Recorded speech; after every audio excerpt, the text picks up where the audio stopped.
আচ্ছা, আগের ভিডিওতে আপনারা জানতে পারছেন যে মানে ওর বড় ভাইয়ের বিয়ে ছিল।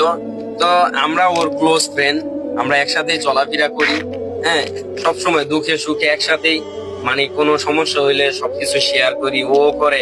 কিন্তু এইভাবে যে আমাদের ধোকা দিবে এটা আমরা কখনো বুঝতে পারি নাই। এখন ওর ক্লোজ একজন ফ্রেন্ড আছে, ওর কাছে আমরা মানে যাবো, যে ওর মতামতটা জানবো যে ও যে কাজটা করতে আসলে ঠিক করছে কিনা, বা আপনার মনের অনুভবটা কি ছিল ওর বিয়ের প্রতি।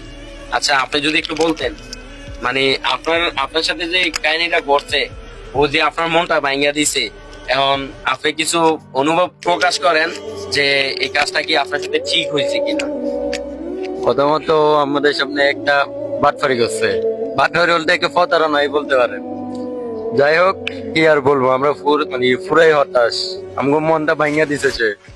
ওর বিয়ে না, তারপরে আমি বলতে বিয়ে বিয়ে বিয়ে করে আজকে 2-3 মাস ঘুরছে। এখন আমগো আজকে আসি জানতে পারি ওর বিয়ে না। ওর বিয়ে নিয়ে আমরা কত প্ল্যান করে রাখছি, ওর বিয়েতে এ করবো, ওর বিয়েতে এ করবো, কিন্তু লাস্ট পর্যায়ে এসে যে ও এটা করবে এটা আমরা স্বপ্নেও ভাবতে পারিনি। আমরা এখনো বিশ্বাস করতে পারছি যে ওর বিয়ে না, ওর বড় ভাইয়ের বিয়ে, ওর নিজের বিয়ে বলে চালিয়ে দিছে।